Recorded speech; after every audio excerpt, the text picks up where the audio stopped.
At least 232 civilians were killed in attacks by the South Sudanese government between April and May. Now, about 120 women and girls were also raped and even gang raped in opposition-held villages. 3 SPLA commanders suspected of bearing the greatest responsibility in the violence in Unity State were also mentioned in that report. According to the report, the attacks were aimed at driving out opposition forces. There was no immediate reaction to the report from the Juba government. Speaking on Tuesday, the UNHCR spokeswoman condemned the atrocities which left hundreds displaced. Victims and witnesses describe how the SPLA and aligned forces would storm into villages in the early morning around dawn, surround the village, and start shooting at fleeing civilians. The attackers would then steal cattle, loot entire households, and burn down houses and food stocks. Civilians were targeted, with the elderly, people with disabilities, and very young children killed in horrific acts of violence. Some hung from trees, and others burned alive in their own homes. Well, the damning report indeed. Let's get the very latest now from the United Nations headquarters. We're joined by our correspondent, Nick Harper in New York. Nick, of course, this report comes just hours before the Security Council is due to meet and decide on whether to impose sanctions on South Sudan. Is this report likely to have any bearing on this decision?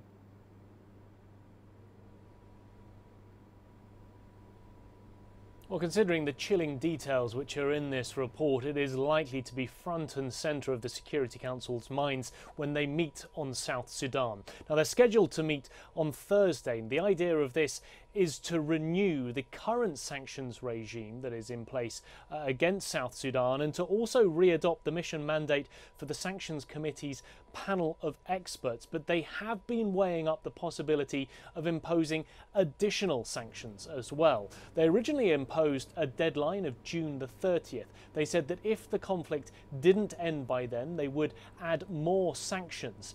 We had the peace deal in time for that deadline, but of course the ceasefire hasn't quite come to fruition. So there is the possibility that they will add additional measures. And up until now, they've been weighing a travel ban and asset freezes against 6 high-profile members of the government and the opposition, including the country's defence minister and the former army chief. Considering the timing of this report, it is something that they will have to weigh very carefully when they meet on Thursday. There have been council members wanting to push ahead with extra sanctions, but there have been other members, including some of the African nations on the council, who have been cautioning that immediate response and have been asking for more time. But potentially after this report, now might be the moment when they meet on Thursday, when they decide that enough is enough and more sanctions are needed.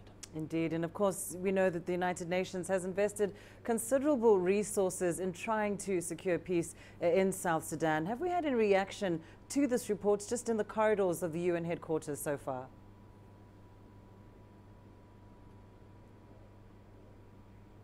Well, from the headquarters here in New York, no real response yet. The UN Secretary General is away travelling. We haven't had any statement directly from him. The UN Security Council will probably in some way, shape or form put out a statement. They haven't yet done that.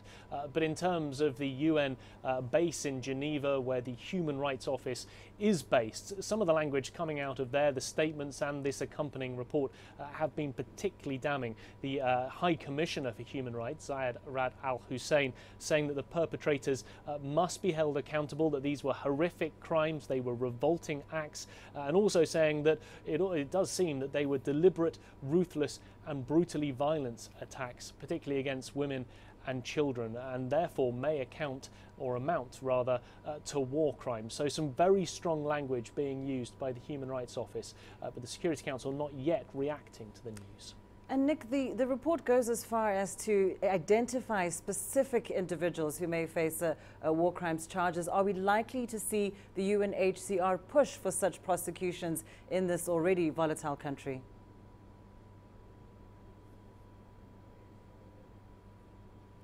Yeah, these 3 commanders being identified in the report, the UN saying that they bear the greatest responsibilities. Zeid Ra'ad Al Hussein once again saying that there must be consequences. So yes, the UNHCR, the UN Security Council as well, are likely to want to push for prosecutions. But remember, it's notoriously difficult to secure those, especially in countries where conflicts are ongoing. The United Nations does not hold any jurisdiction in South Sudan or any other countries when it comes to prosecutions. They can only make the recommendations for the South Sudanese government to act. There hasn't been any response from the Juba government yet, whether or not they will go ahead with that. But Zayed Ra'ad Al Hussein, when he announced the findings of this report, also once again reiterating calls for a hybrid court to be set up, something that would happen between the South Sudanese government and the African Union. Hussein thinks that this would be a way of potentially bringing those perpetrators to justice. So they're pushing for it.